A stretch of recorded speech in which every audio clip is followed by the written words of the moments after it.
नमस्कार मित्रांनो, मी घेऊन आलो तुमच्यासाठी महत्त्वाची बातमी आणि शक्तीपीठाबद्दल खूप मोठी अपडेट. शेतकऱ्यांना मिळणार 5 पट पैसे. चला तर मित्रांनो बघूया. शक्तीपीठ महामार्गाचा खर्च 1,00,000 कोटीवर जाणार. किंमत वाढल्यास वाहनधारकांना भुर्दड. चला तर मित्रांनो व्हिडिओला सुरुवात करूया.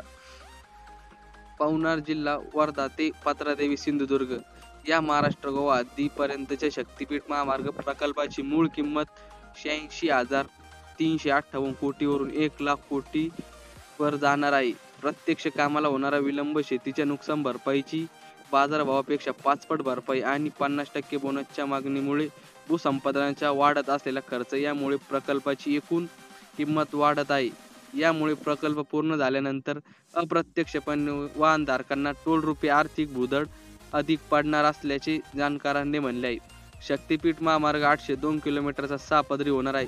राज्यातील 12 जिल्ह्यातून प्रस्तावित असलेल्या महामार्गाची अधिसूचना सरकारने 28 फेब्रुवारी 2024 मध्ये काढली होती. त्यानंतर राज्यातील बाधित शेतकऱ्यांना नाराजी निर्माण झाली.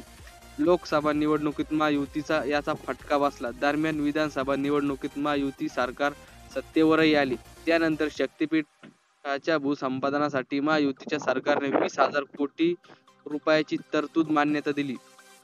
प्रकल्पाच्या खर्चात भूसंपादनाची रक्कम 11,732 कोटीची तरतूद होती. ती आता 20,000 कोटी पर्यंत वाढवण्यात आल्याने एकूण खर्चात प्रकल्पाची वाढ झाली आहे. अजूनही राज्यातील बहुतांश जिल्ह्यातील बाधित शेतकरी प्रकल्पाच्या विरोधातच आहे.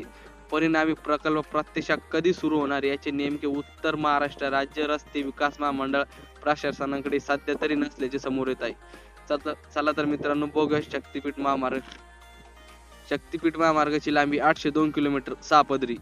मोठे पूल 65, छोटे पूल 174, बोगदे 21, सर्वात लांब बोगदा 5 किलोमीटरचा, वन क्षेत्रातून जाणारा रस्ता 36.65 किलोमीटर, जोडमार्ग 26, रेल्वे ओव्हरब्रिज 11.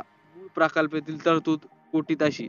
बांधकाम खर्च 51 कोटी 328. पर्यावरण संवर्धन, कर्जावरील व्याज, वस्तू सेवा कर 23,298.